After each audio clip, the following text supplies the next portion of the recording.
Finally हम इकट्ठे हो ही गए, मगर कितनी मुश्किलात के बाद। अब हमें कोई भी जुदा नहीं कर सकता।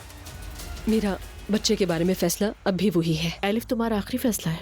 हाँ। अब मजीद ये बकवास बर्दाश्त नहीं हो सकती। महर, मैं तुमसे एक बात कहने वाला हूँ, मगर फिलहाल ये बात हमारे दरमियान रहेगी, ठीक है? ठीक है। मैथ्यू तुमसे मोहब्बत करता है। क्या? नुमान, मुझे यकीन नहीं आ रहा। हेलो। बस हेलो। क्या तुम इस लड़की को जानते हो? भाई, हम डेट कर रहे हैं। तुम मुझे कह रही थी कि मेरी बहन ऐसी है और असलान वैसा, और खुद एक शादीशुदा के साथ रिलेशन में हो। आप यहाँ क्यों आई हैं? अपनी अम्मी की बात मानो और इस तमाशे को खत्म करो फौरन से। इसी वक्त दफा हो जाओ। मरियम अम्मी, आप ये क्या कह रही हैं? और तुम भी खबरदार हो जाओ रोहान, मेरी बेटी तुम्हारी देखभाल नहीं करेगी, क्योंकि अब मैं तुम्हें पैसे देती हूँ।